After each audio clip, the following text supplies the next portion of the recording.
Muy buenas tardes, China, Indonesia, Australia, Japón y todo el continente asiático desde nos sintonizan por nuestro canal de YouTube y claro, en esta misma sala Zoom. Buenos días también a todos los países de América, muy temprano por la mañana desde la Ciudad de México, en una madrugada un poco fría, mientras esperamos que salga el sol en esta parte del mundo. Sean ustedes bienvenidos a esta segunda conferencia del ciclo Grandeza de México, 3 centenarios, que organizan la UNAM China y el Centro de Enseñanza para Extranjeros de la Universidad Nacional Autónoma de México.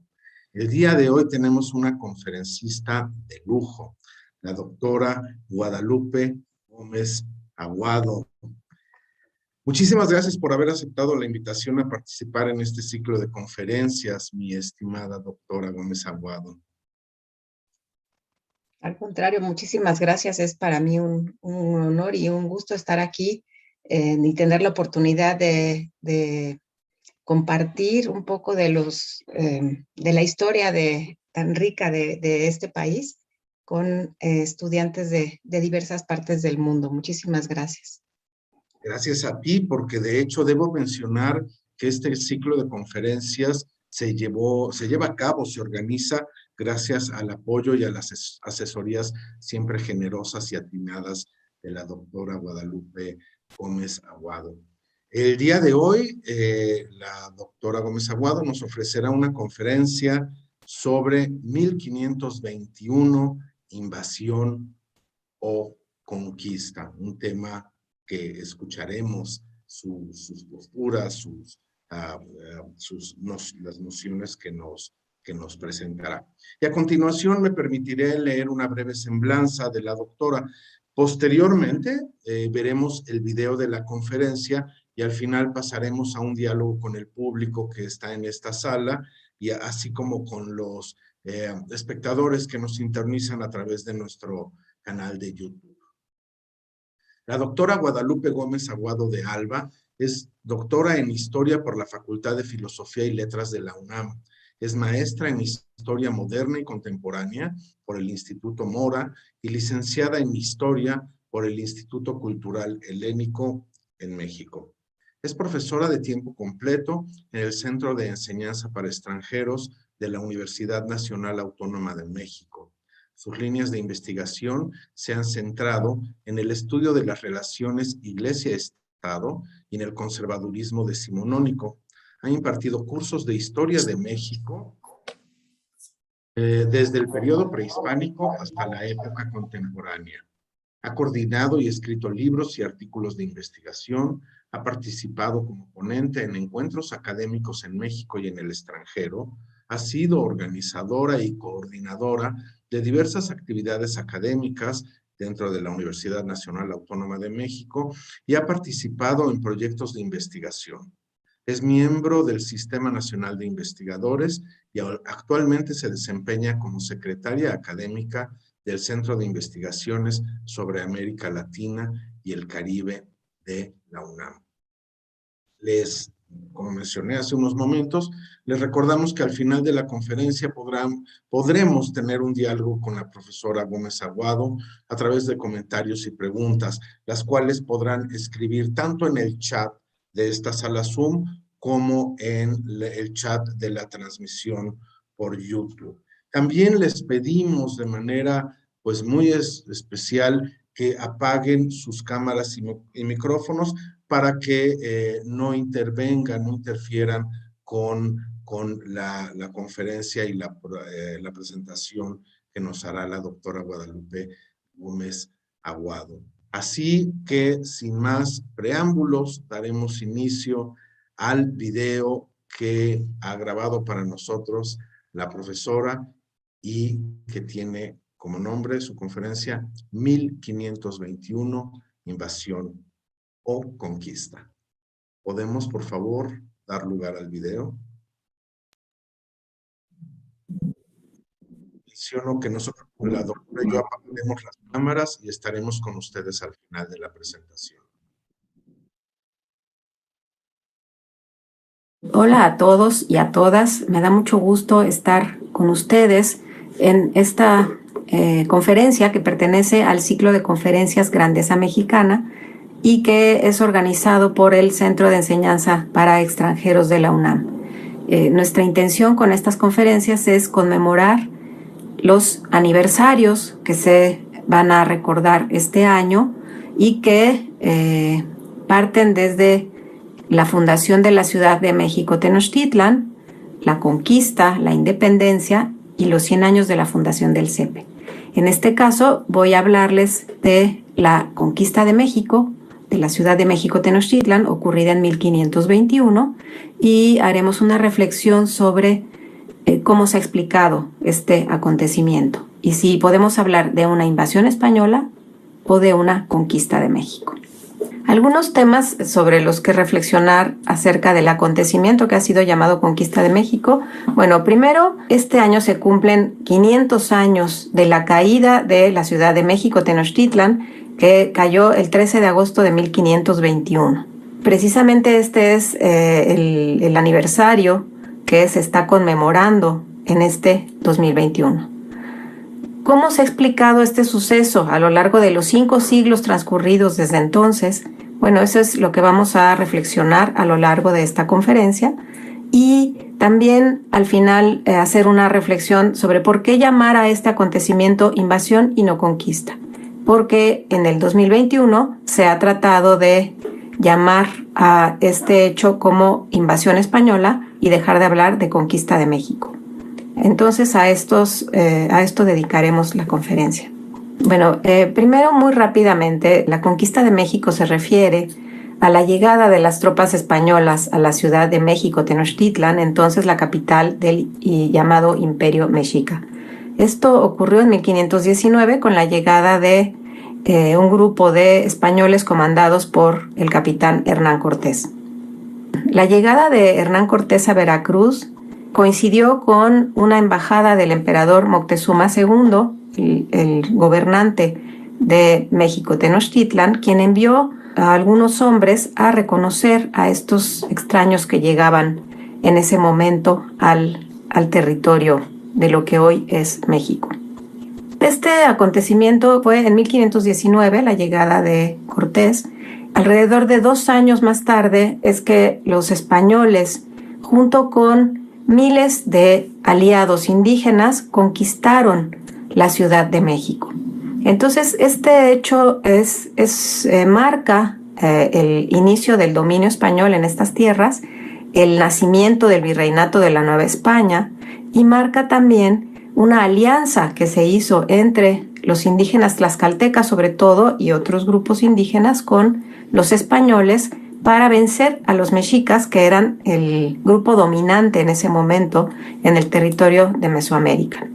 Evidentemente hubo muchas batallas, muchos enfrentamientos muy cruentos en ese momento y los españoles se enfrentaron al ejército de Moctezuma II en varios momentos hasta que finalmente fueron expulsados de la ciudad los españoles después de una matanza en el Templo Mayor y de la muerte del emperador mexica Moctezuma, el gran señor que había gobernado esas tierras hasta 1520. Después de la muerte de Moctezuma, los españoles y sus aliados indígenas salieron de la Ciudad de México, se armaron, se prepararon durante varios meses para tomar la ciudad y esta cayó el 13 de agosto de 1521.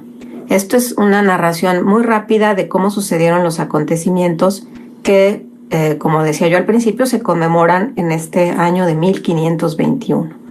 Ahora bien, estos acontecimientos son muy conocidos, esta historia de la caída de la Ciudad de México, Tenochtitlan, pero ¿cómo se ha explicado este acontecimiento a lo largo de los 500 años transcurridos desde entonces? Este es un tema digno de análisis porque cada época explica los acontecimientos desde su propia circunstancia. Y esto vale la pena hacer una reflexión sobre cómo se ha explicado entonces esta conquista. Bueno, alrededor de la conquista hay muchos mitos, hay muchas formas de explicarla. Una de ellas es la llamada leyenda negra. que está basada en la brevísima historia de la destrucción de las Indias, obra escrita por Fray Bartolomé de las Casas, y en la que él afirmó que la conquista había sido un genocidio, que los españoles habían cometido atrocidades y crueldades sin fin, y pedía que los indígenas fueran protegidos. Con base en la obra de Bartolomé de las Casas, se empezó a explicar la conquista como un genocidio, como una destrucción total de la cultura indígena, de las culturas indígenas, porque hay que hablar de muchas culturas, no de una sola. Y además se explicó a este mundo precolombino como un mundo pacífico en el que los indígenas eran buenos por naturaleza y los españoles habían abusado de ellos. Un poco alrededor de esta idea es que se tejieron muchas historias en torno a la conquista de México.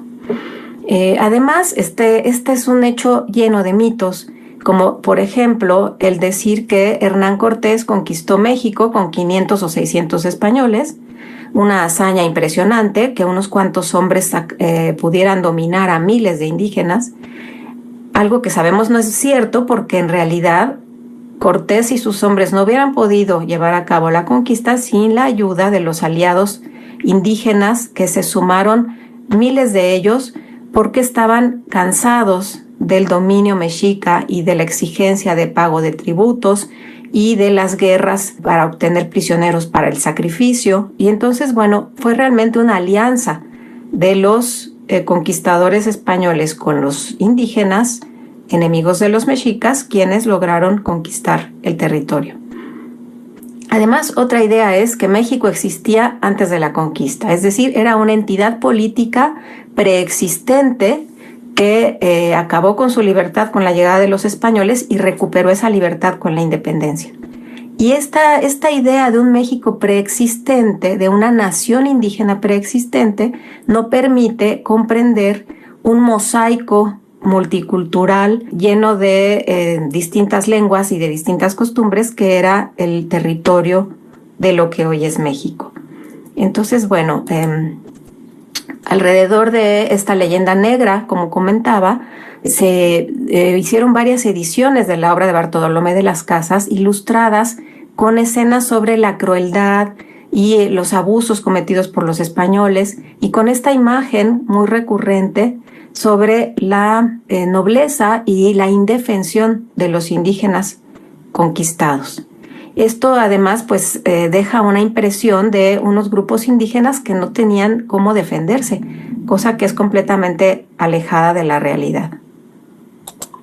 ¿Quién ha sido el gran protagonista de esta conquista? El conquistador extremeño Hernán Cortés, quien no solamente es el que comandaba el ejército español que llegó a estas tierras, sino quien con su habilidad, su astucia política y su olfato, diríamos hoy, pudo darse cuenta de las divisiones internas que había en el territorio mesoamericano y aprovecharlas para su beneficio. Ha sido protagonista por excelencia porque él mismo explicó sus hazañas en sus cartas de relación. Pero si nos vamos a la idea que se tenía en España sobre una conquista como la que se hizo entonces, los españoles que llegaron a estas tierras eran hijos de una España mesiánica, con una idea sobre la reconquista de su territorio después de 8 siglos de ocupación árabe en la península. Y en la España de ese tiempo, se hacían bautizos a los árabes, se tenía la idea de recuperar almas para el cristianismo, de la importancia de la conversión de los infieles, y con esa mentalidad llegaron los españoles a estas tierras y aplicaron a su vez estas ideas con los grupos indígenas.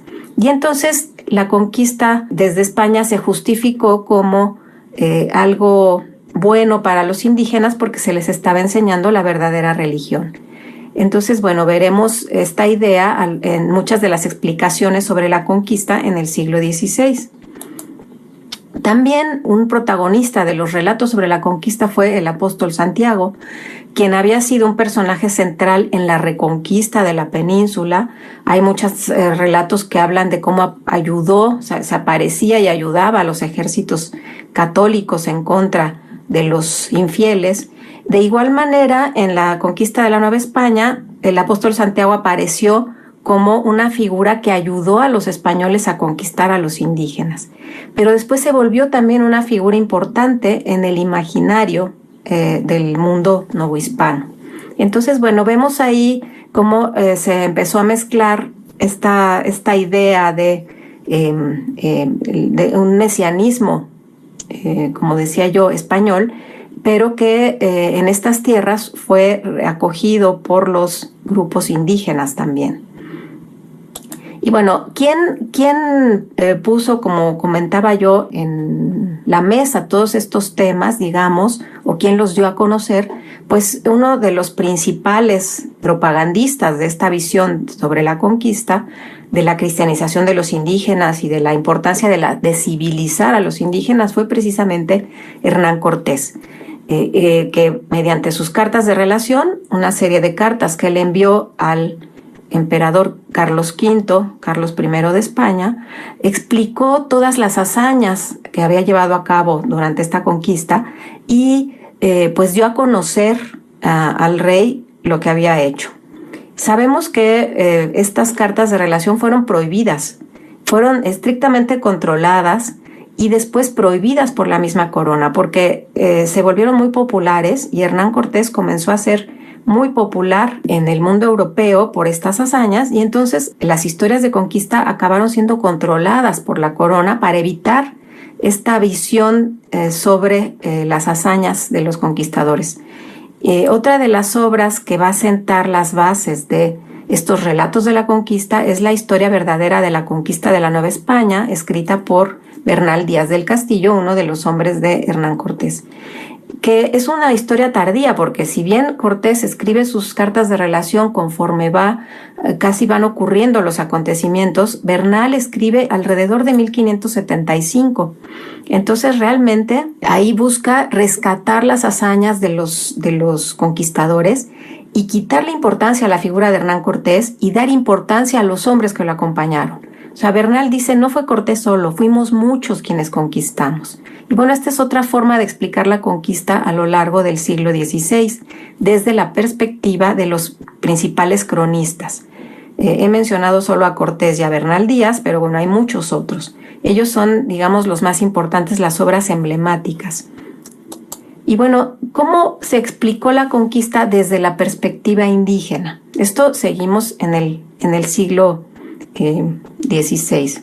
Bueno, sabemos que el gobernante, como mencionaba yo al principio, de México Tenochtitlan, fue Moctezuma Xocoyotzin, o Moctezuma II, y pues él era un gobernante muy respetado y muy importante en el momento de la llegada de los españoles. Era el gran señor del mundo mexica y gobernó de 1502 a 1520. Moctezuma va a ser visto como, así como Cortés es visto como un héroe por unos y como un villano por otros, Moctezuma va a ser visto como un personaje traidor, como un personaje que dejó que los españoles lo conquistaran casi sin poner resistencia, que no supo defender a su gente. Y bueno, ha pasado a la historia como un personaje paradójico realmente. Y desde mi perspectiva ha sido tratado injustamente este personaje, porque no se ha entendido su reacción frente a la llegada de los conquistadores.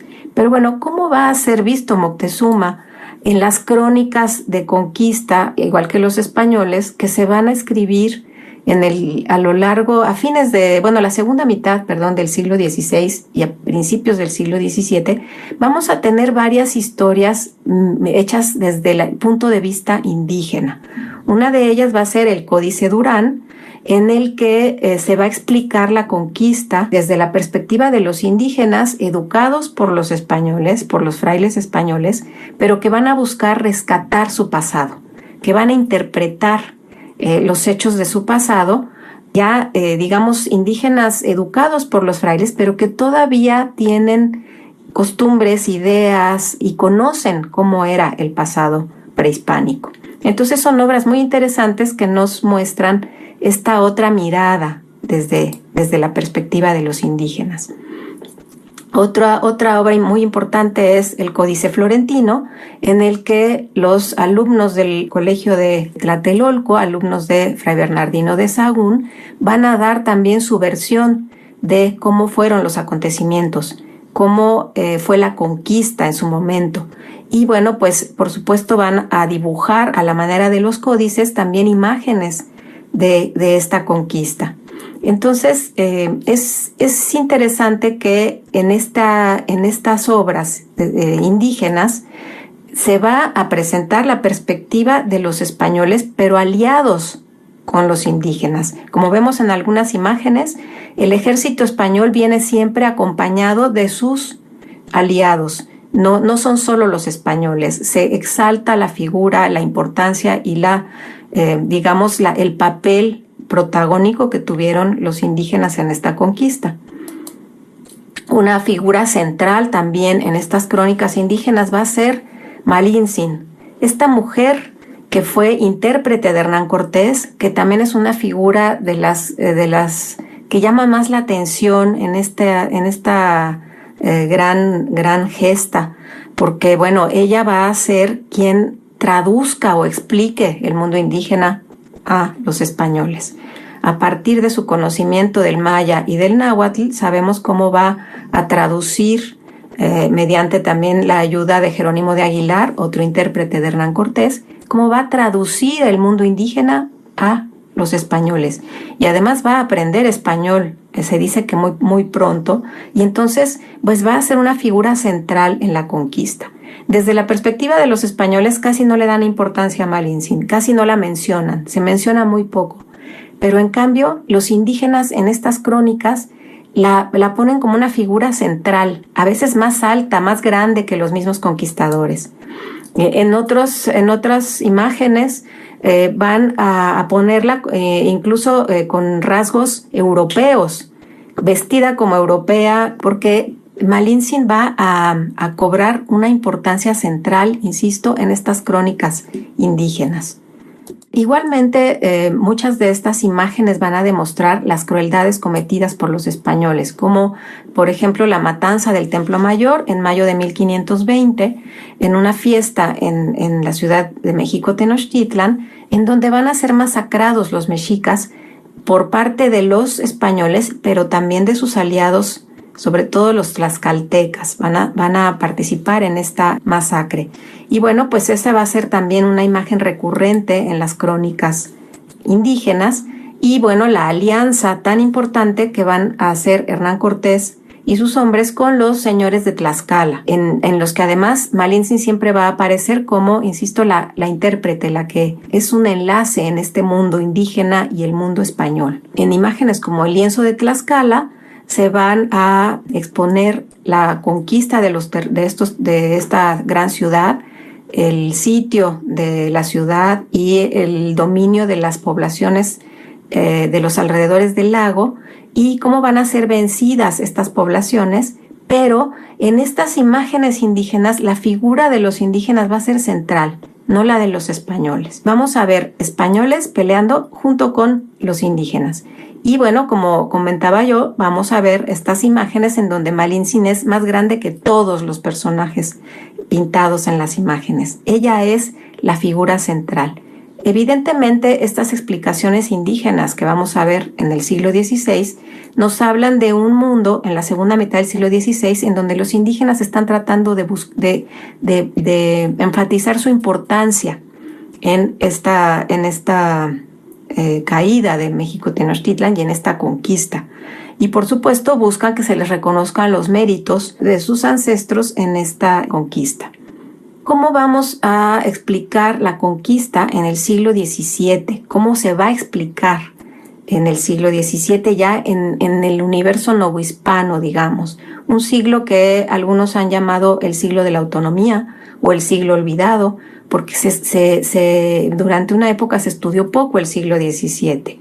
Bueno, aquí se van a hacer muchas imágenes, se van a pintar en biombos, imágenes de la conquista, se van a recrear estos hechos, pero es muy interesante porque aquí se va a buscar resaltar el pacto hecho entre Cortés y Moctezuma y la alianza con la nobleza indígena.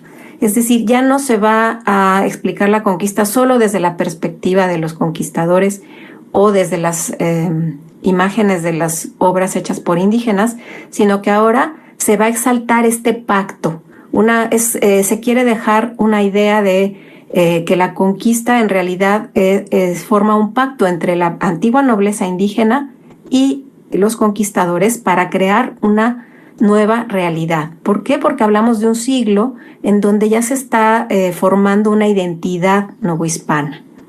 Y bueno, pues esta idea de la conquista va a abonar en esta formación de la identidad. En las imágenes del siglo XVII vamos a tener estos óleos como que presentan el encuentro de los hombres de Moctezuma con los españoles, o que representan alianzas entre la nobleza indígena y los conquistadores, y que además van a exaltar el papel de Hernán Cortés, ya no como el capitán que logra vencer a los indígenas, sino como el hombre que va a ser el cristianizador de estas tierras. Entonces vamos a ver imágenes, vamos a ver cuadros que presenten a Hernán Cortés presidiendo la primera misa que se va a decir en el territorio novohispano, bueno, en el territorio indígena que después será novohispano, o otra imagen que presenta a Cortés humillado por llegar tarde a misa, arrodillado frente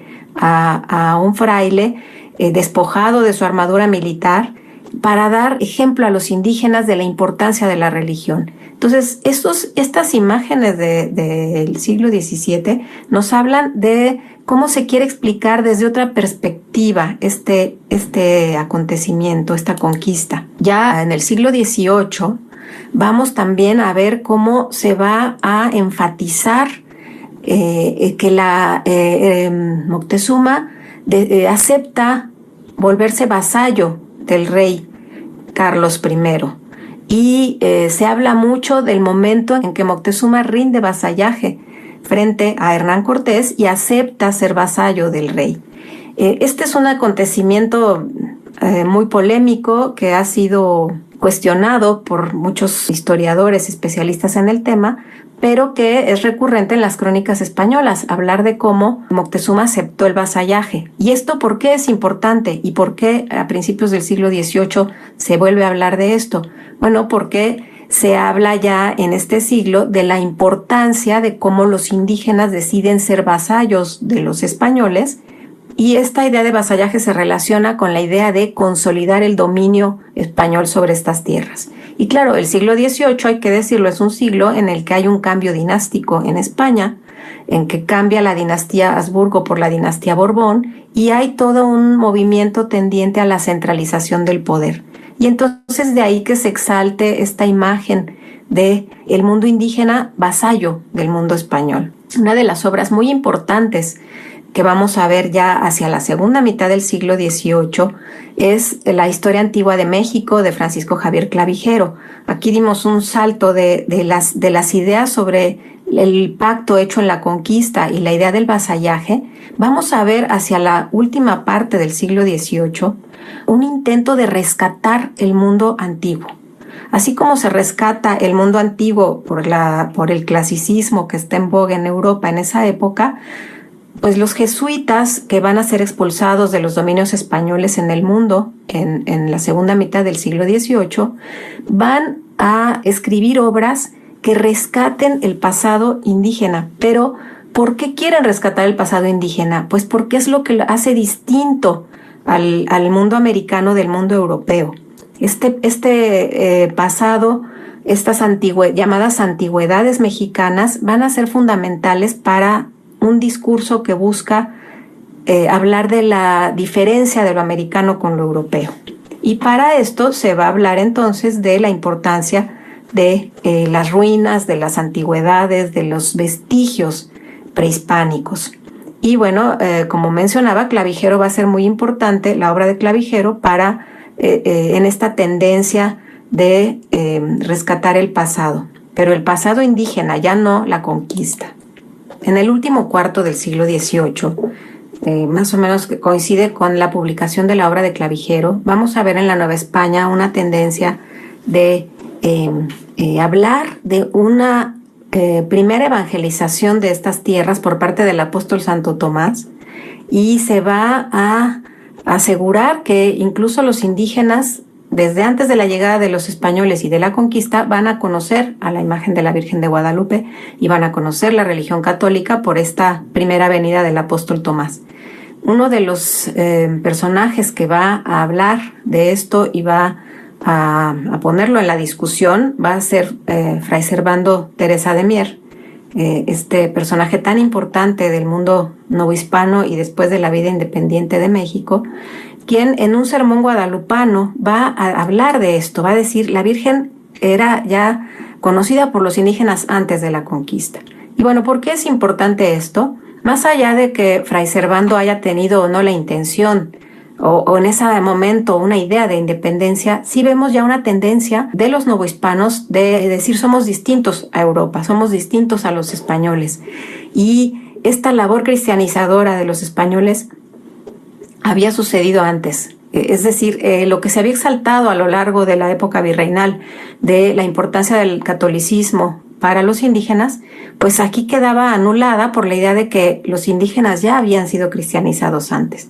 Entonces, ¿qué es lo que nos dice esta interpretación de la conquista? Bueno, pues que los novohispanos están buscando una identidad alejada de España. Esto va a ser una tendencia recurrente hacia fines del siglo XVIII y por supuesto a principios del XIX. Una vez que México proclama su independencia, vamos a ver el rescate de los héroes indígenas en los relatos de historia patria. Se va a buscar hacer una historia que hable de México como un país que existía antes de la independencia. Y uno de los personajes que se va a rescatar en este momento va a ser precisamente Moctezuma, quien va a ser el gran Tlatoani, el hombre fuerte y valiente, el gran gobernante indígena, y se van a hacer imágenes de Moctezuma y bueno, va a cobrar importancia su figura en estos relatos. Pero también se va a exaltar la imagen de Hernán Cortés. Una de las obras más populares que vamos a ver publicadas en el siglo XIX va a ser la historia de la conquista de México, escrita por William Prescott en Estados Unidos, pero que va a ser enormemente popular en México, en el México independiente. Y incluso Hernán Cortés se va a convertir en un personaje emblemático y en el héroe de una visión conservadora del pasado.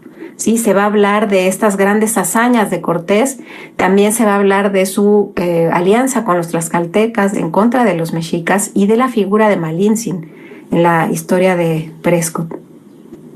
A lo largo del siglo XIX va a haber muchas polémicas sobre la conquista, precisamente por aquellos historiadores que de tendencia indigenista que buscan exaltar la identidad indígena de México frente a los que buscan exaltar la identidad española.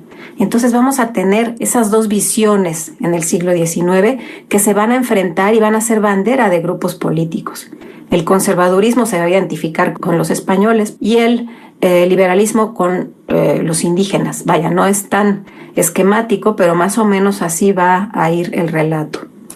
Y bueno, en la segunda mitad del siglo XIX vamos a ver cuadros de lo que se ha llamado pintura de historia, ¿sí? Hay una tendencia a pintar cuadros que recuperen hechos del pasado, sucesos del pasado, y vamos a ver una tendencia de otra vez rescatar la visión indígena y desde el punto de vista del liberalismo acusar a los españoles de un sinfín de crueldades en contra de los indígenas. Y bueno, pues uno de los personajes que va a ser rescatado en esta pintura de historia va a ser Fray Bartolomé de las Casas, en la obra de Félix Parra, muy conocida y muy importante, que rescata precisamente la defensa que hace el padre Las Casas de los indígenas. Además, también se van a hacer pinturas de las crueldades cometidas por los españoles, como es el caso de la matanza de Cholula, en otra obra de Félix Parra, en la que también se busca dejar en claro cómo la crueldad española abusó de los indígenas indefensos. Por otra parte, hacia la década de los años 80 del siglo XIX, Cuauhtémoc se va a convertir en un personaje importante, en un héroe nacional. El último tlatoani mexica, asesinado por Hernán Cortés en su viaje a las Cibueras, va a ser el símbolo de la resistencia y de la defensa de la patria frente al extranjero. Entonces aquí vamos a empezar a ver este relato indigenista que nos habla de una patria preexistente y que Cuauhtémoc va a defender y va a ser un mártir de esta defensa de la patria. En el monumento que se va a hacer en su honor, se dedica el monumento a la memoria de Cuauhtémoc y de los guerreros que combatieron heroicamente en defensa de su patria. Entonces ese es Cuauhtémoc es el símbolo de esta defensa.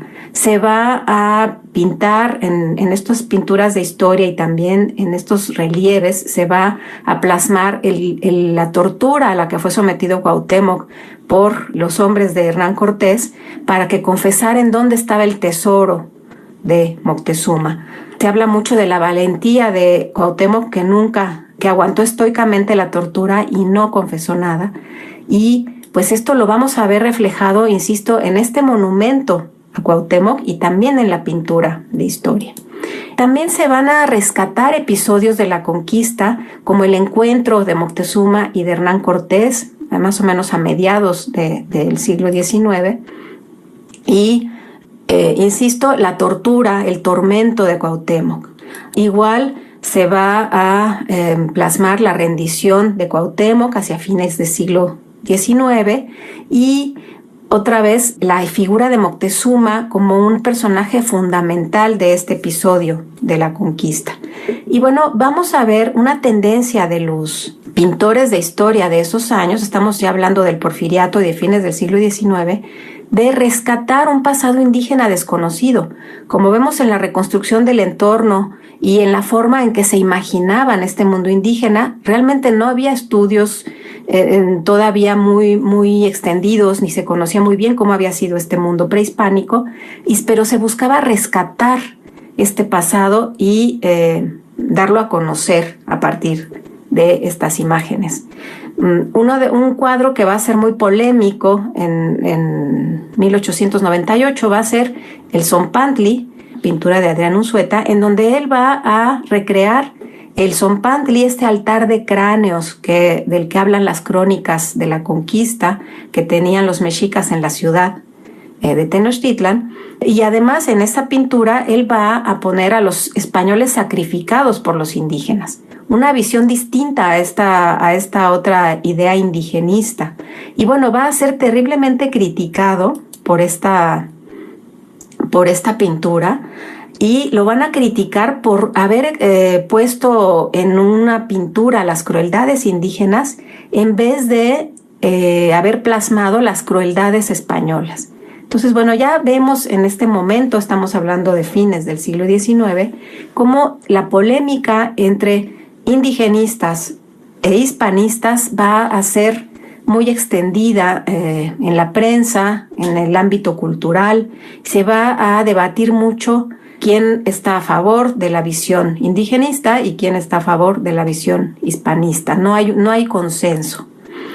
En 1910 se van a celebrar los 100 años de la consumación de la independencia, a fines del régimen de Porfirio Díaz, y bueno, se va a buscar hacer una síntesis de este pasado y en el desfile histórico que se va a llevar a cabo en ese momento van a desfilar tanto Hernán Cortés como Moctezuma, con la idea de darles un lugar en este pasado, de que los dos sean recordados como parte de la patria mexicana, porque además en esa época se busca exaltar la idea del mestizaje. El mestizo será el mexicano emblemático, el mestizo es decir, el hijo de español e indígena, ¿sí? Para decir, la patria mexicana tiene un origen indígena tanto como español. Y bueno, en este desfile del centenario también van a incluirse a los tlaxcaltecas como figuras centrales de esta conquista. Entonces, bueno, vemos un rescate del pasado y un intento de integración que, bueno, a lo largo del siglo XX va a tener expresiones distintas.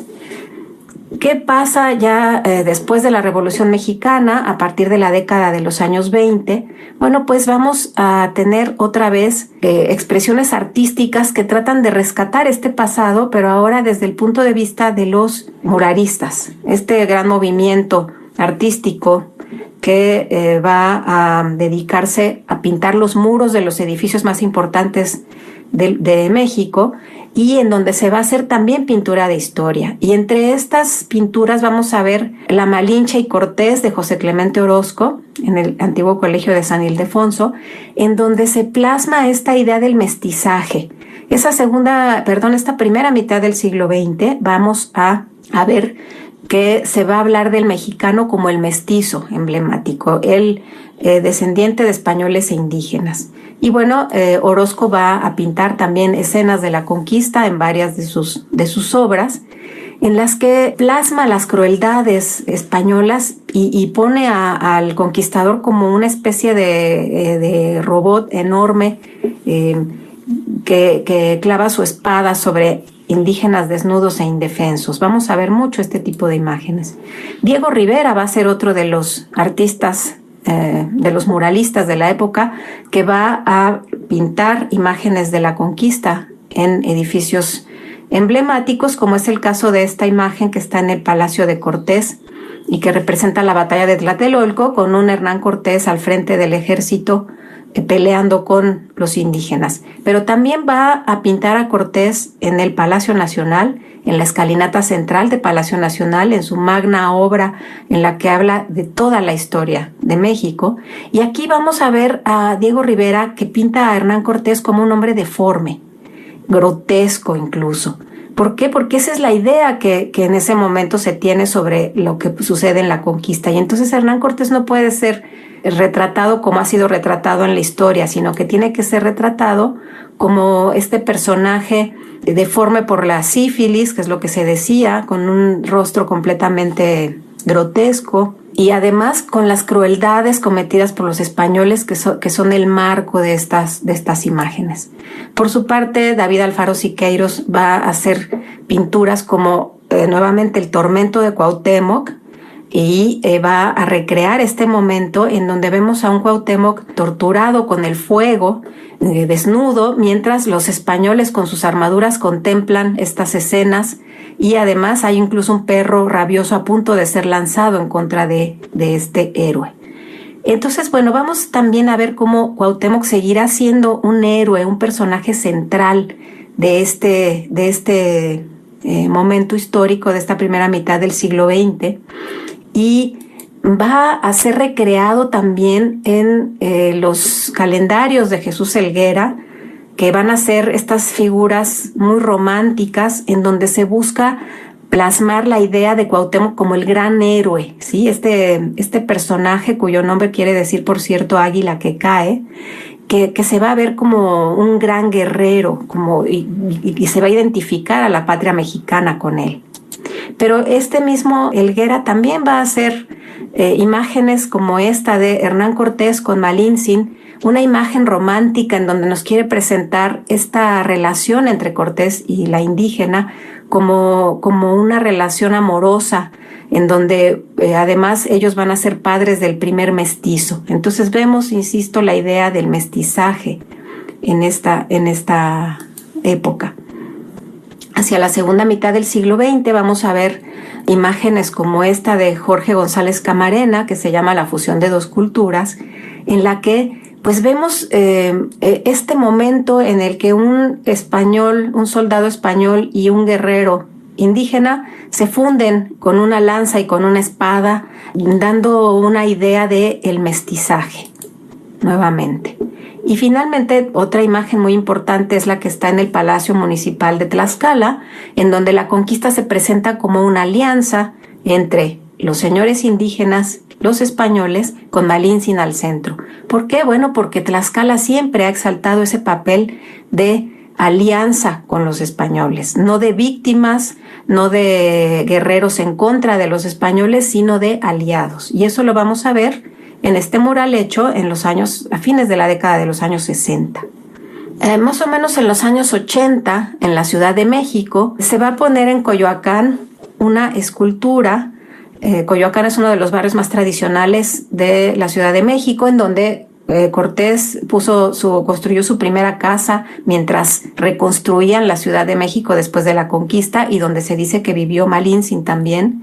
Y bueno, se puso esta escultura con su hijo Martín como símbolo del mestizaje, como un homenaje al mestizaje.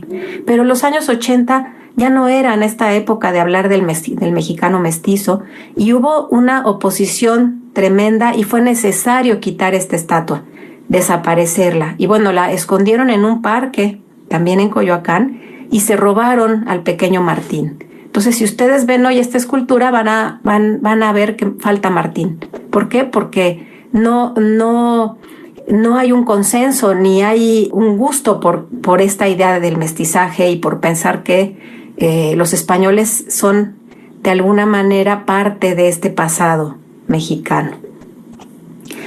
Finalmente, a principios del siglo XXI, ha habido una tendencia de buscar rescatar los episodios de la conquista, y sobre todo la figura de Hernán Cortés y la figura de Malintzin. Y entonces es interesante, se han hecho documentales en los que han participado historiadores, por supuesto, y en 2016 se hizo el documental Hernán Cortés, un hombre entre Dios y el diablo. Más o menos en esa época, 2 años después, se hizo una serie sobre Malintzin o Malinche, en que también se buscaba rescatar la figura de esta indígena, una pieza central en todo este entramado de la conquista. Se hizo también otro documental sobre Malintzin en 2018 y una serie de Amazon en 2019 que también buscó rescatar tanto a Hernán Cortés como a Moctezuma como a Malintzin y dar una imagen cercana a las fuentes sobre lo ocurrido en este episodio de la conquista de México. ¿Qué dice la academia o qué dicen los historiadores alrededor de esta conmemoración de estos 500 años? Bueno, hay un sitio web del Instituto de Investigaciones Históricas de la UNAM que se llama Noticonquista y que busca recrear los acontecimientos principales de la conquista.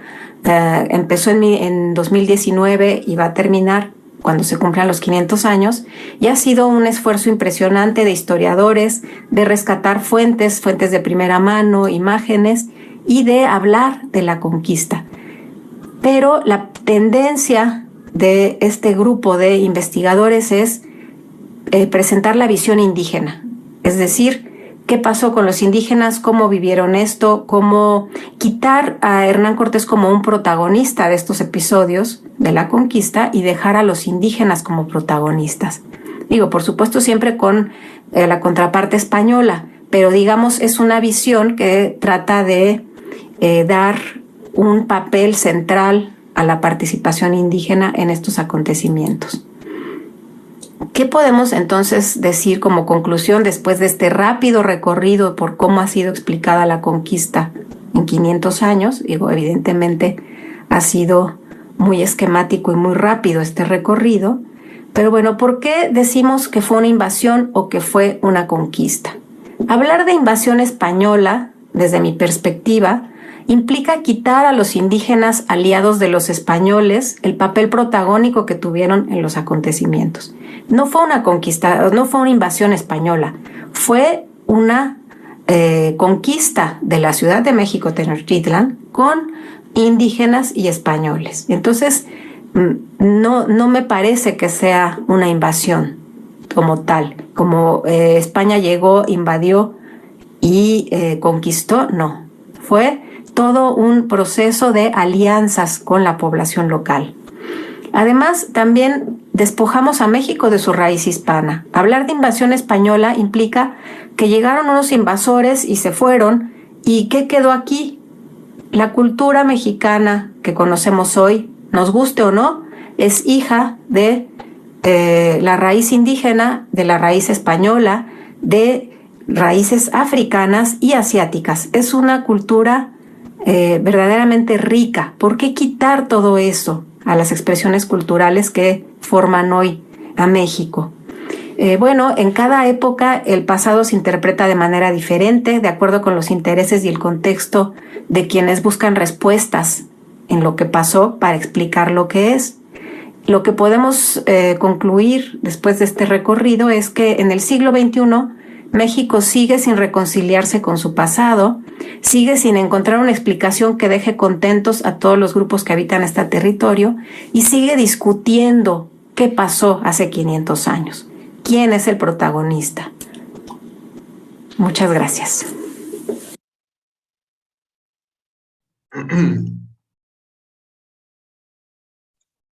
Pues muchas gracias a ti, doctora Guadalupe Gómez Aguado, y muchas felicidades por esta conferencia en la que nos llevas de la mano por diferentes aspectos de la invasión, conquista, o más bien, como tú dices, del proceso, de las alianzas en esta historia que no debemos empobrecer con ideas cerradas, sino exactamente es al revés, ¿no?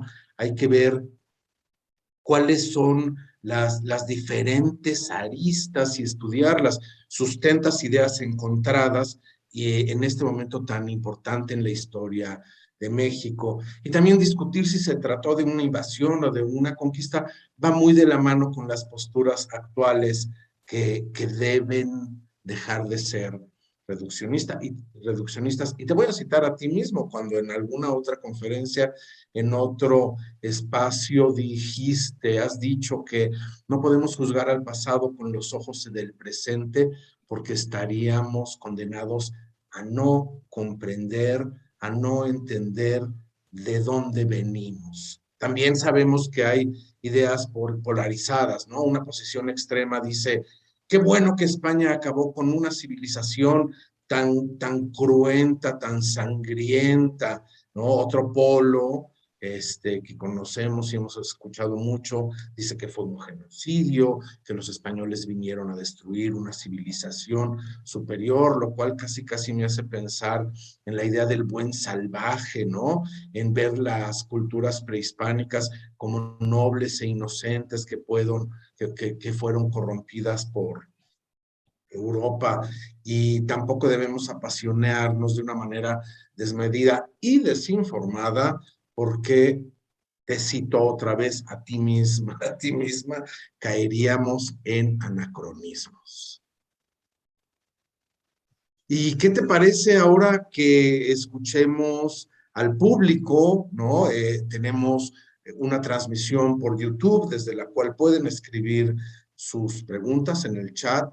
En esta sala Zoom también pueden hacer sus preguntas escribiéndolas, por favor, en el chat correspondiente. Y también cuando nos saluden, cuando hagan una pregunta, señalen desde dónde nos están sintonizando, porque sabemos, he estado revisando la transmisión, que hay gente desde Canadá, por supuesto desde la Ciudad de México, por supuesto desde Asia, así que estamos Australia, estamos en diferentes continentes del mundo y eso es lo que nos permite, pues, la era moderna y el mundo en el que vivimos este 2021. ¿Tenemos alguna pregunta? O mientras surgen estas, yo quisiera preguntarte algo importante que fue también otro aspecto que influyó para que se realizara este proceso, fueron las enfermedades que trajeron los europeos, que diezmaron la población y, bueno, dije diezmar, más bien la redujeron considerablemente, ¿no es cierto, doctora Guadalupe Gómez Aguado? Sí, bueno, una de las razones de la,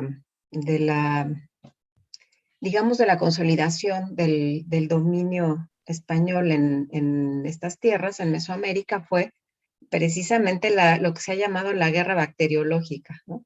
Más allá de la guerra militar, fue la gran cantidad de indígenas que murieron por causa de enfermedades virales para las que no tenían defensas.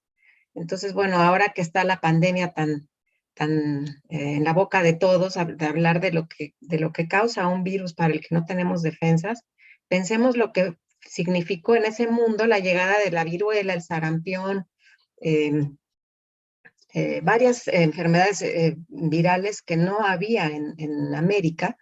Pues la población indígena se diezmó. Vaya, hay estimaciones, no hay realmente, obviamente no había censos entonces para saber cuántos indígenas había en Mesoamérica, pero hay quien estima que pudieron ser alrededor de 20 millones de indígenas, y para el siglo XVII, para 1620, había 1 millón. Entonces pensemos que es terrible la mortandad que va a haber por estas enfermedades, ¿no? Entonces, bueno, pues sí, sin duda esto va a tener un lugar muy importante en cómo se va a establecer el dominio español en estas tierras, porque, bueno, los indígenas van a ir muriendo a lo largo del siglo XVI en cantidades impresionantes, ¿no?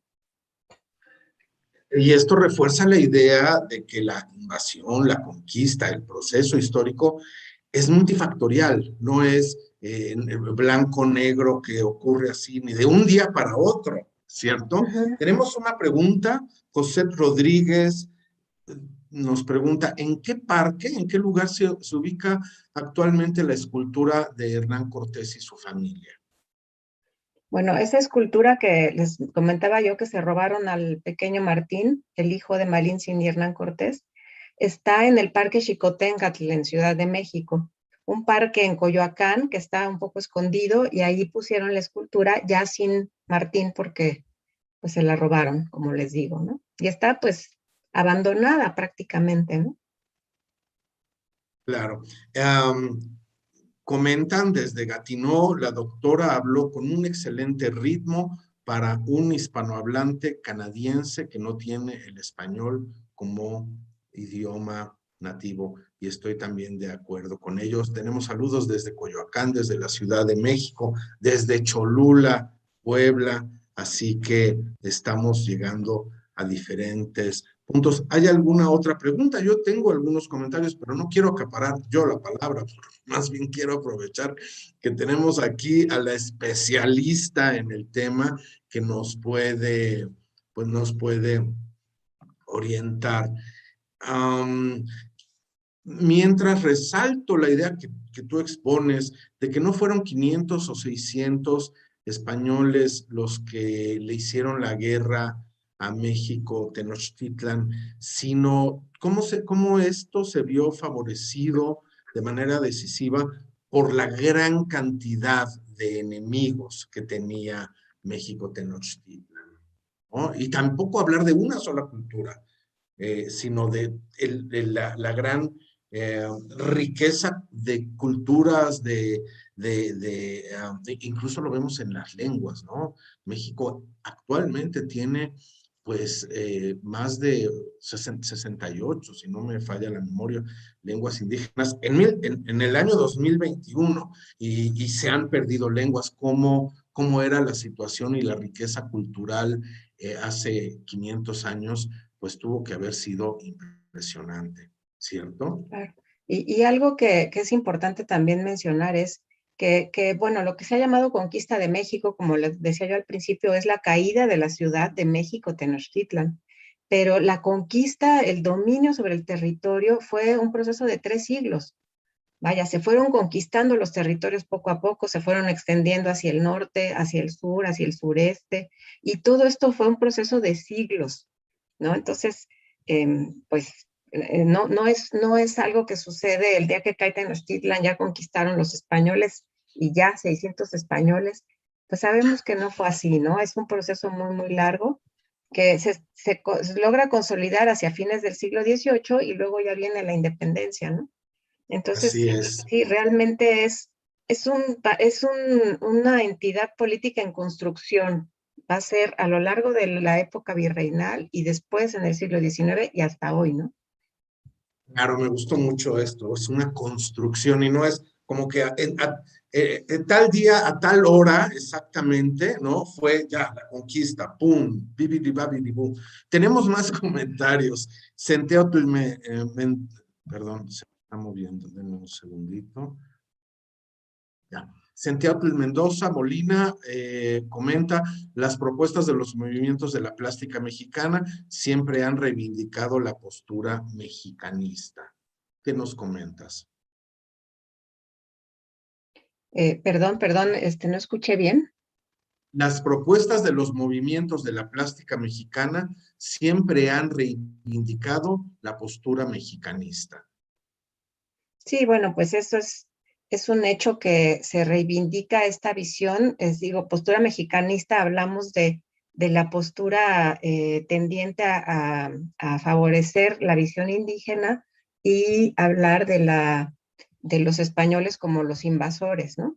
Es un poco lo que vemos, y bueno, eso se ve muy claramente en el muralismo, algunas de las imágenes que les presenté, realmente ahí se ve claro cómo es una postura indigenista que busca exaltar esta imagen de los indígenas indefensos frente a los españoles crueles, ¿no?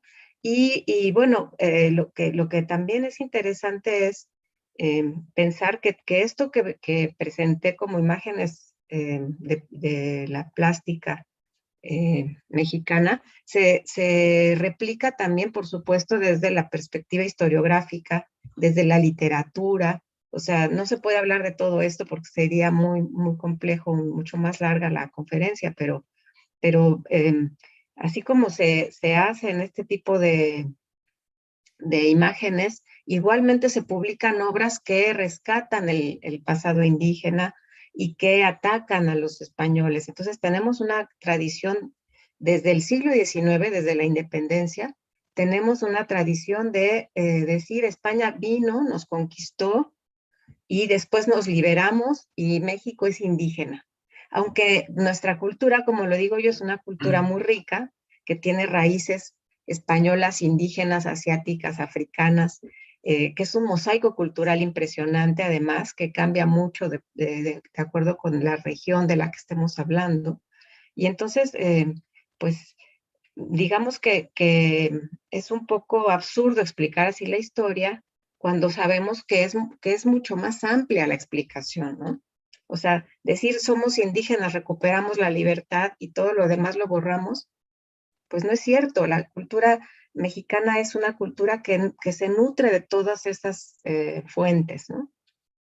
Definitivamente, México es mestizo, México es multicultural, ¿no? Diverso. Por supuesto, exacto. Muchos Méxicos, no hay uno, sino muchos Méxicos. Tenemos más comentarios. Am, perdón, es que se va. Comentario de Hipatia Alejandría. Felicidades a la doctora Guadalupe Gómez Aguado por su excelente conferencia. Es necesario reflexionar sobre este proceso y ya dejar de tomar posturas que no dejan reconciliarnos con nuestra historia. De ¿No? acuerdo. Es lo que nos has expuesto. Pregunta Diego Fernández.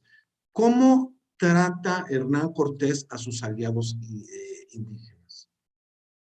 Bueno, en un primer momento, cuando se enfrenta con los tlaxcaltecas, cuando se encuentran de camino hacia México Tenochtitlan, los tlaxcaltecas atacan a Cortés y a sus hombres y tienen batallas muy violentas y finalmente deciden aliarse. En el momento en que se vuelven aliados de Cortés, Cortés siempre los va a tratar con deferencia y porque además depende de ellos. O sea, pensemos que Cortés nos va a platicar una historia en sus cartas de relación donde parece que él tiene siempre el control, pero en realidad, pues pensemos en que son alrededor de 500 españoles rodeados de miles y miles de indígenas. Tiene que estar bien con ellos y tratarlos bien porque depende de ellos realmente. Sin esta ayuda, pues los habrían matado, ¿no? No habría habido posibilidades de que conquistaran. Claro, se juntan la superioridad tecnológica de las armas españolas la astucia de Cortés, que sí tenía un gran olfato político, y el interés de sobre todo de los tlaxcaltecas y de algunos otros grupos indígenas, de vencer a los mexicas, que eran sus rivales, ¿no? En el altiplano central. Entonces, bueno, ¿cómo los trata? Pues muy bien, porque depende de ellos totalmente. Y además, después de la caída de México Tenochtitlan, él va a buscar que se respeten digamos, el estatus de la nobleza indígena. Un ejemplo muy importante es el de Isabel Moctezuma, una de las hijas de Moctezuma, a la que va a entregar encomiendas, le va a dar tierras, y la va a proteger, ¿sí? Esa actitud va a tener Cortés. Lo que pasa es que también hay que pensar que Hernán Cortés en 1526 se va al viaje a Honduras, deja el poder en manos de sus enemigos, por cierto, y ya no vuelve a ocupar un espacio de gobierno en la Nueva España. Lo que sucede a partir de 1526 ya no depende de Hernán Cortés, ¿no? Es que explicamos la historia siempre desde la perspectiva de Cortés. Ahí ya entran las autoridades españolas, se fundan las audiencias, después llegan los virreyes, y ya es otra historia, ¿no? Pero en este primer momento, Cortés va a respetar a los aliados y va a tratar de mantener sus privilegios, y de pagarles el apoyo en la conquista, ¿no? Y una vez más, para recordar tu propia idea, tus propias palabras, es un proceso, no es una cosa de instantánea, momentánea, ¿no? Ni tampoco es solo Cortés, sino son décadas, son siglos. Tenemos un comentario de Hugo Delgado: ni todos los españoles eran malos, ni todos los mexicas eran buenos. Saludos, doctora, y gracias por compartir tan interesante conferencia. Gracias. Tenemos más comentarios. Nos dicen: muchas gracias por su excelente conferencia, doctora Guadalupe Gómez Aguado. Mi pregunta es: ¿a qué pueblo pertenecía la Malinche? ¿Cómo fue el primer encuentro con Hernán Cortés? ¿Y cuál era su objetivo después de haber conocido a Hernán Cortés? Bueno, Malinche es una de las figuras más interesantes, me parece a mí, de este proceso, porque va a jugar un papel fundamental como intérprete del mundo indígena hacia los españoles, ¿no? Y intérprete en un sentido que explica el mundo indígena. Y también ella va a tratar de explicar la visión española a los indígenas, ¿no? Entonces, bueno, se sabe muy poco de ella, no hay fuentes casi que la mencionen, como yo decía. Eh, Hay mucho más fuentes después de la conquista que rescatan su papel como intérprete, y entonces no hay una certeza absoluta de dónde nació. Hay quien menciona Olutla, en la zona de Coatzacoalcos, como el lugar de nacimiento de Malintzin, que además tampoco sabemos cuál era su nombre, ¿sí? Malintzin es una derivación indígena del nombre Marina, que es con el que la bautizan los españoles. Como en náhuatl no pueden decir la R, le llaman Malina. Y luego le ponen el Tzin, que significa señora, es una eh, fórmula reverencial. Entonces Malintzin se acaba traduciendo sería como Doña Marina, pero no sabemos ni siquiera cómo se llamaba, ¿no? Entonces, bueno, eh, como les digo, parece que nace en la zona de Coatzacoalcos, hoy Coatzacoalcos. Olutla es el pueblo de donde se cree que es originaria. Y bueno, el primer encuentro con Hernán Cortés era cuando sea regalada, porque además ella, por algún motivo, era esclava, había sido hecha esclava. Se piensa que tenía un origen que podía estar cercano al poder, digamos, al gobierno de los señoríos, porque se sabía mover entre la nobleza indígena. Y entonces hay una versión que dice que fue secuestrada, fue esclavizada y luego vendida en la zona de Tabasco, en la zona maya, y por eso ella hablaba náhuatl y maya, porque estaba en zonas donde se hablaba náhuatl y maya. Y además hablaba dos tipos de maya, el maya chontal y el maya de la región de Tabasco, ¿no? Entonces, bueno, realmente pues es un personaje, insisto, interesante y del que se sabe poco. Entonces, cuando a Hernán Cortés en Tabasco le regalan a 20 mujeres, como, porque además era una costumbre indígena regalar mujeres como símbolo de alianza, para que sirvieran a los aliados, para que cocinaran para ellos, e incluso para que fueran sus parejas sexuales, digo, era algo que se hacía en este mundo prehispánico. Ella va a estar entre esas 20 mujeres. Y Hernán Cortés se va a dar cuenta que ella habla maya y náhuatl, y entonces es cuando la va a convertir en su intérprete, ¿sí? Ahora, ¿cuál es el objetivo de Malintzin después de conocer a Hernán Cortés? Pues me parece que Malintzin ha sido tratada muy injustamente también por la historia, porque se le ha llamado traidora, ¿no? Por ayudar a los españoles y traicionar a su gente. Y en realidad ella, pues imagínense una mujer vendida como esclava, regalada a los españoles, que además debió haber sido muy jovencita en ese momento, pues aprovechó lo que podía y digamos que ella no tenía ninguna identidad con los mexicas. O sea, los mexicas no eran su gente, ¿no? Y ella simplemente, yo creo que trata de aprovechar la oportunidad que tiene en ese momento y acaba pues, convirtiéndose en una gran señora, ¿no? Entonces, o sea, ella acaba siendo Doña Marina en el mundo, en este nuevo mundo, en este encuentro de culturas, ¿no? Acaba siendo una figura central, acaba teniendo indígenas también encomendados, ¿no? Va a tener un hijo con Hernán Cortés, Martín, que se va a llamar igual que el hijo legítimo de Cortés, va a haber dos Martín Cortés Malintzin y Martín Cortés el Marqués, y este hijo va a ser educado, Cortés lo va a llevar a Europa cuando tenga alrededor de 7, 8 años, y va a ser educado en Europa en la corte de Felipe II, este niño mestizo, ¿no? Y además Malintzin se va a casar con Juan Jaramillo, bueno, Cortés la casa con Juan Jaramillo, uno de sus hombres, y con él va a tener una hija, María, y van a tener encomiendas. Entonces, pues realmente su mundo va a dar un giro y ella va a aprovechar lo mejor de ese mundo, ¿no? Me parece que, pues que es una mujer que supo ver lo que le podía convenir y lo aprovechó, ¿no? Y bueno, va a morir muy joven además, en 1500 parece que muere alrededor de 1528, 29, más o menos como de 28, 29 años. Sin duda, el tema de Malintzin, doña Marina, es para otra conferencia.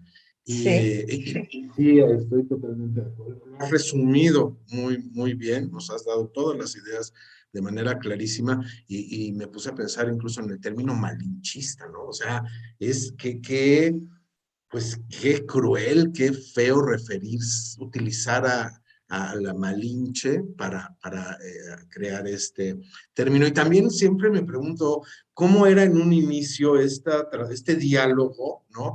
Desde el maya traducido a la Malinche, traducido más bien del maya, luego a Malinche, luego a Hernán Cortés, etcétera, etcétera. Del maya al castellano, Del ¿cierto? maya al náhuatl y del náhuatl al español, y Exacto, viceversa, gracias. ¿no? Exacto. Entonces, ¿cómo se hacían las traducciones? ¿Qué información era la que se transmitía? Y Hernán Cortés sin duda fue muy, muy listo. Tenemos más comentarios. Nos dice JCD, México es un sincretismo de lo mejor. Estamos de acuerdo. Azucena García pregunta, buenas noches desde Japón, saludos a Japón. Cuando me preguntan los japoneses sobre los sacrificios, a veces no sé qué contestar, porque algunos tienen esa idea de que los españoles sí llegaron a quitarnos lo sanguinario. No todos, ¿verdad? Pero lo he escuchado mucho. Bueno, pues sin duda el sacrificio era una práctica común en Mesoamérica, porque si nos vamos a la cosmovisión indígena, pues para los indígenas ellos creían que el mundo seguía existiendo gracias a la sangre que los hombres daban para alimentar a los dioses.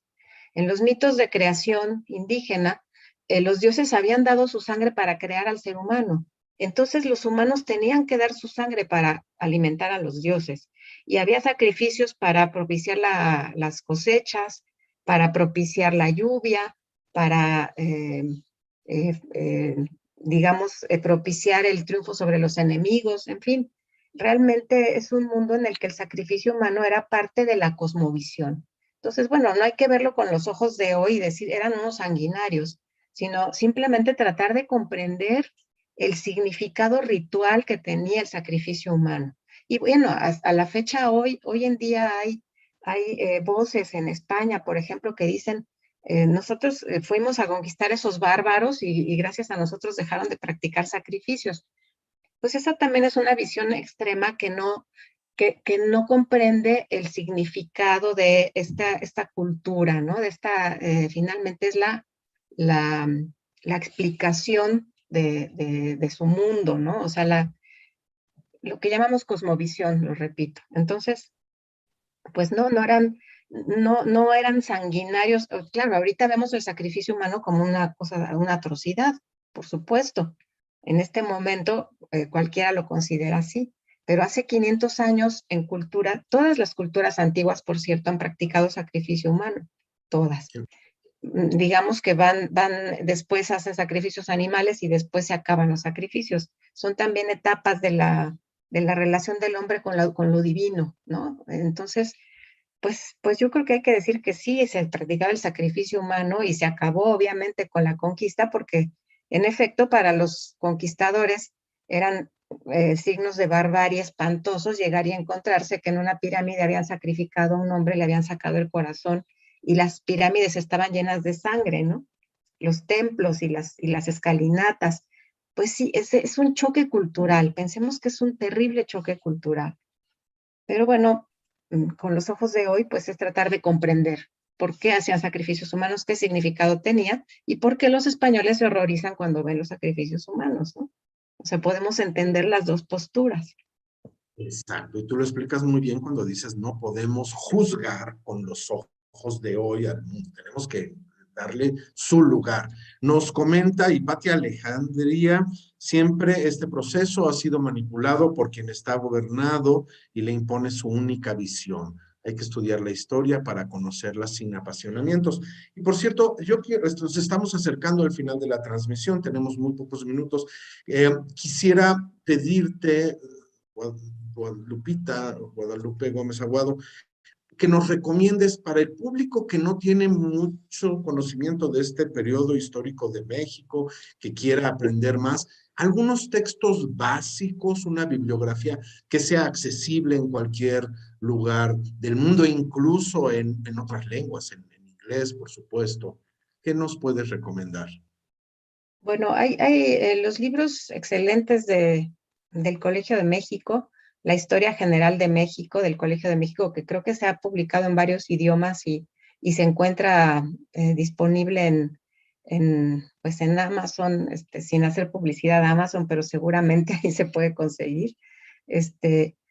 Pues hay la Historia Mínima de México y la Historia General de México, ambas del Colegio de México. Claro, no es específicamente solamente de la historia prehispánica ni de la conquista, pero se incluye desde la época prehispánica hasta el siglo XX, ¿no? En estas visiones del Colegio de México. También tenemos la historia de la vida cotidiana en México, que los tomos 1 y 2 hablan de la época prehispánica y el siglo XVI y son muy interesantes porque ahí podemos ver una visión de cómo va cambiando la vida de los indígenas conforme pues van teniendo contacto con los españoles y van cambiando sus costumbres y tradiciones, ¿no? Bueno, cómo se va formando esta cultura sincrética, como decía por ahí Juan Carlos. Y en especial sobre la conquista, pues hay una gran obra de Hugh Thomas que se llama La Conquista de México, que es una de las más completas y más recientes historias de la conquista. Él fue un historiador británico bueno, pues esta es una obra muy, muy importante. Sobre los personajes, pues tenemos a la biografía de Hernán Cortés, la más completa y para mí la mejor, es la de José Luis Martínez, publicada por el Fondo de Cultura Económica y que está en línea, la pueden comprar en línea. Y también sobre Malintzin, yo recomiendo mucho una biografía de Camila Tausen, que se llama así, Malintzin, y publicada me parece que en 2017, o sea, muy recientemente, que es una visión muy ponderada sobre Malintzin, sobre lo que se sabe de ella y lo que se puede interpretar de ella, ¿no? Entonces, bueno, pues esto en general yo recomendaría estas obras. Si les parece bien, les puedo mandar la bibliografía escrita para hacérselas llegar para que tengan la bibliografía completa, ¿no? Por Y pues sí, favor, porque esto que nos acabas de recomendar, podemos ponerlo en blanco y negro y escribirlo en la página de YouTube. Se queda ajá. esta transmisión, se va a quedar allí. Podrán regresar a ella, volver a escuchar la conferencia, etcétera, etcétera, y ahí podemos dejar esta bibliografía. Y me voy a atrever a hacerte una pregunta porque lo mencionas en algún momento. ¿Qué piensas de las series televisivas, sobre todo estas que mencionaste que son muy recientes? ¿Son informativas? ¿Son desinformativas? ¿Las recomiendas? ¿Qué podemos pensar de ellas? Pues los documentales, que les mencioné, el de Hernán Cortés, de Un hombre entre Dios y el diablo, y el de Malintzin, me parecen excelentes. Son visiones ponderadas, el de Malintzin es basado en el libro de Camila Tausen. Ella eh, asesoró a los guionistas, me parece. Entonces, bueno, me parecen muy buenos los dos documentales. La serie Malinche de Canal 11, la verdad es que no la vi. Entonces, tuvo buenas críticas también porque fue basada en los últimos estudios sobre Malintzin, pero mentiría si dijera que la vi. Y la de Amazon, pues también es la de Cortés. Es una serie bien hecha, ¿no? Muy, muy impresionante cómo se reconstruyen los escenarios y desde distintas perspectivas. Entonces, vale la pena. Se iba a hacer una segunda temporada y llegó la pandemia y ya no se hizo. Quién sabe si se continúe con el proyecto, ¿no? Pero bueno, sí es buena la serie, ¿no? Muchas gracias. Tenemos que ir cerrando esta transmisión y yo te voy a hacer una última pregunta por curioso. Pues este año 2021 es muy importante para México por muchas razones, pero de manera especial para ti, porque has estudiado la conquista pues desde siempre y tienes muchos conocimientos de ello y es uno de tus temas de trabajo. ¿Qué hiciste el pasado 13 de agosto? ¿Qué pasó por tu cabeza? ¿Cómo celebraste el punto exacto de la conquista? Esto último fue. Pues así como celebrar, no celebré, ¿no? Estuve, digamos que hay una tendencia en el gobierno actual en la Ciudad de México de cambiar nombres a las calles, de quitar monumentos, de cambiar la narrativa histórica, ¿sí? Y una de las cosas que se han dicho es que, pues que se están celebrando los 500 años de resistencia indígena. Entonces estuve yo ese día muy molesta con esa idea porque me parece que es una idea reduccionista que otra vez nos deja con una visión de la historia y quita la otra visión. Porque ¿qué es esto de, de la resistencia, ¿no? ¿Qué resistencia de qué? Entonces, a mí no me gusta esa idea, la verdad, no la comparto. Me parece que no explica este proceso tan complejo de cómo podemos hablar de resistencia indígena después de 500 años, eh, cuando estamos totalmente imbuidos de la cultura española, ¿no? O sea, es una síntesis lo que vemos hoy en México. Y entonces, hablar de resistencia me parece que sigue alimentando el discurso del encono y de la división, y de somos dos, o somos indígenas o somos españoles. Pues no, somos mexicanos, ¿no? Que es mucho más que indígena o español. Entonces, bueno, pues eh, hice corajes ese día. O sea, no me gustó la celebración, la conmemoración por estas ideas de la resistencia que yo no comparto en mi muy humilde punto de vista. Pues habría que hacer una síntesis y rescatar lo bueno y lo valioso, lo rico que tiene esta cultura y no seguirnos enfrentando, ¿no?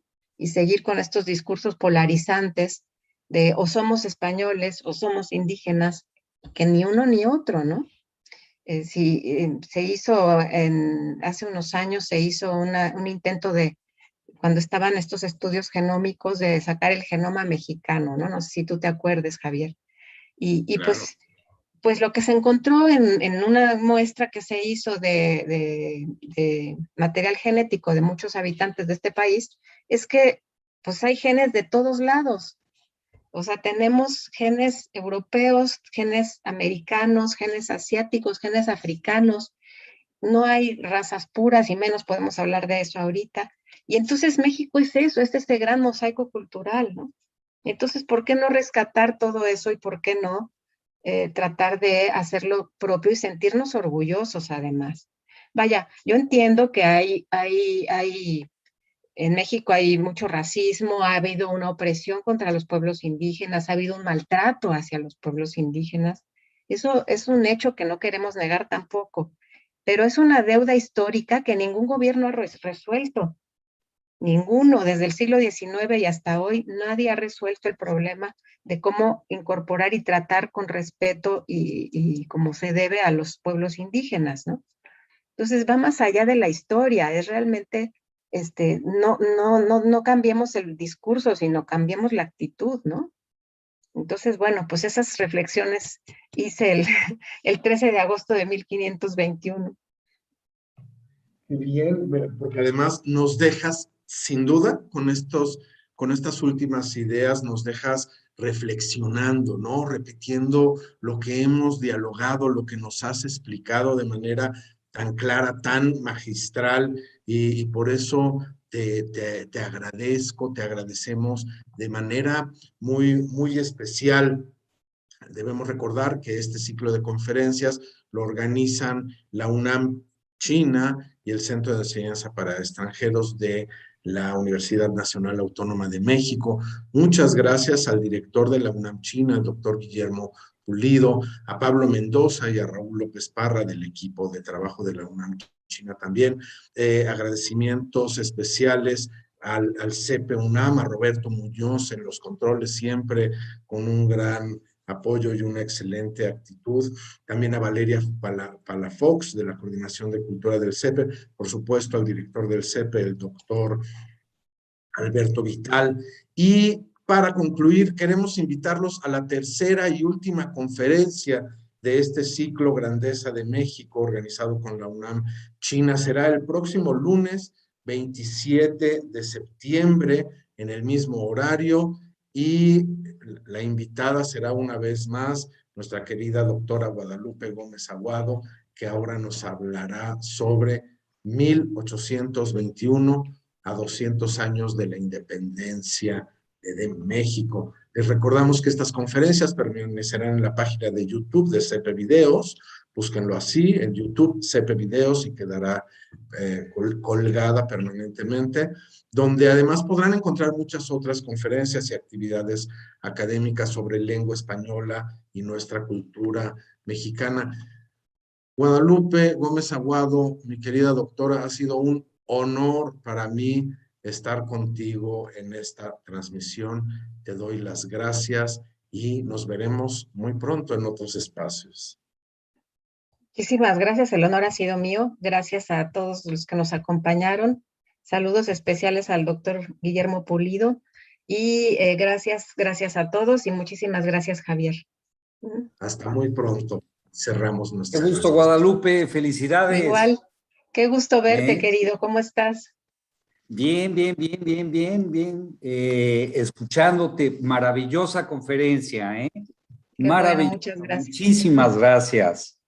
No, al contrario, gracias a ustedes, qué gusto, ¿eh? Y pues nos vemos el Nos, próximo lunes. Nos vemos el próximo lunes. Muchas gracias, Guadalupe, querida. Gusto verte. Gracias, Saludos, Javier. igual, qué gusto verte. Igualmente. Abrazos, bye. Hasta Muy luego. pronto. Gracias. Bye. Felicidades. Gracias.